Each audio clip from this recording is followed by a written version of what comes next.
At the end of the day, there are still people who play games strictly for fun. I know it's kind of hard to believe with all the content creators and streamers and things like that. Some people come home and they just want to decompress. Other people, they just want to escape. And I can vibe with that. I totally get it. So with that, we're going to bring you the top 10 best games for gamer dads and busy gamers. Coming in at number 10 is Stardew Valley. So if you're looking for a game to just kind of chill and reset after a long day, this is it. It's a really satisfying game to play. It's kind of like one of those games that doesn't hold you to time. You play it at your leisure. Essentially, you inherit a farm. It's jacked up. You have nothing going. And slowly but surely, you clean up your farm, you build it up, and you make it into something amazing. There's actually a whole valley to discover. There's actually side characters, and they actually have a calendar system, which I thought was cool. And with the calendar, you can actually see events and other NPCs in the game's birthdays and things going on like that. So really, you're living a 2D pixel farmer's life. It's a good time. It's a relaxing game, and it doesn't require much of you. And this is available on PC, PlayStation, Xbox, Nintendo Switch, and mobile. Coming in at number 9, you got Brotato. This one right here is like a 10-15 minute run type game. It's kind of like Vampire Survivors, but I kind of like the aesthetic of this a little bit better. The potato animations and the way they make the face look as you level up is kind of hilarious. And essentially, it's one of those wave-based games. It has action, it's tons of fun and variety. There's no story, it's just fun, which is awesome. The goal is to complete as many waves as you can, but at the same time, you kind of get these power-ups after each round, and they give you buffs and they give you debuffs. So you have to choose wisely on which ones you take, which ones you scrap, and each round you get to pick new items and new abilities, and it's one of those games where I can't just play one round. I gotta give it at least 5 or 6. It's just that fun. It's a really good time at the end of the day, and it's not too demanding of you. And this is available on PC, Nintendo Switch, and mobile. And at number 8, we got Boltgun. So if you love the classic Doom shooters, then this is pretty much that with a Warhammer skin on it. The real retro pixelated style looks really cool, and it's amazingly gory for even this style. I didn't expect as much gore as it has. You still got your chainsaw, you got your bolter rifles, all the Warhammer stuff that you would expect is still here, and I find that amazing. And you can get this one on PC, PlayStation, Xbox, and Nintendo Switch. Coming in at number 7, we got Powerwash Simulator. This is like one of my go-tos right here. Powerwash Simulator is pretty much a satisfaction simulator, and what you have is you are a startup power wash company and you wash things with a power washer.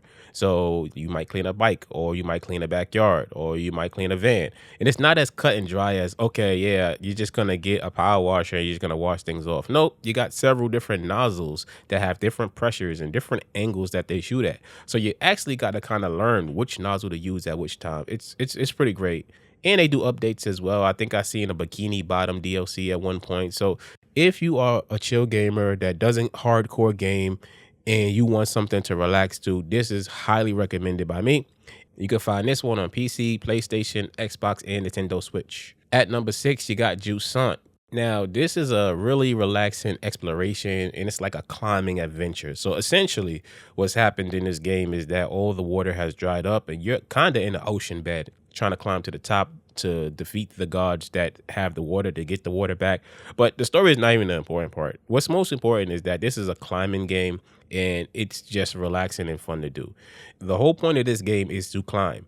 You climb in different environments. Sometimes there are obstacles added to it, but at the end of the day, it's all about climbing up as high as you can and enjoying the view as you go. And this is available on PC, PlayStation, and Xbox. Coming in at number 5 is Sea of Thieves. So this is perfect for casual multiplayer fun. Pretty much if you have friends who can game but can't commit to like raid schedules and stuff like that, Sea of Thieves is a perfect drop in, drop out kind of multiplayer experience.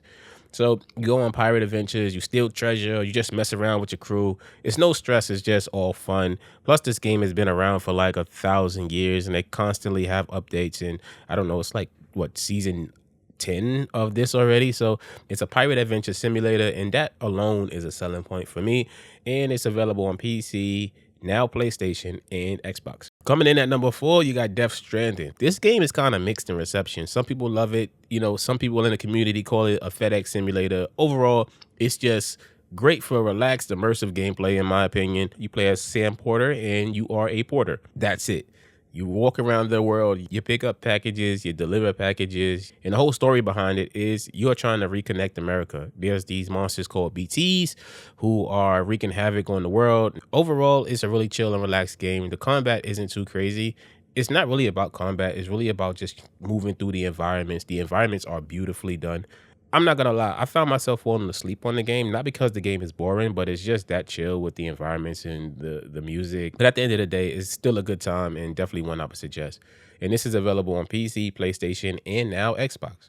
Coming in at number 3 is Doom Eternal. This is pure first person shooter action and adventure with a really addicting gameplay loop. So essentially, there's no reload button, but you got a kit with like 100 different weapons, and the enemies can be dispatched in specific ways with specific weapons. So you got to know what weapon to use when at what point, and there's mods to weapons.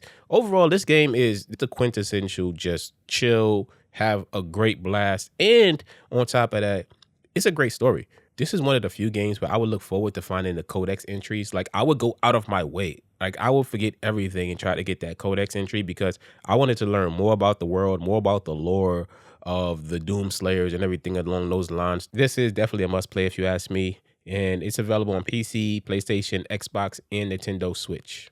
And number 2, we got Palworld. See, now if you think about Pokemon, right? And imagine you gave Pikachu a chopper and said, listen, we're going to take things over, all right? And then you tell Pikachu later, you know what? Now you're going to work for me and you're going to work in this factory and there's nothing you can do about it. That's what pretty much Palworld is, and I think that's why Palworld took the world by storm. But overall, it's a fun gameplay loop, and a nice twist on the Pokemon genre, if that's even like a genre, but that's what it feels like.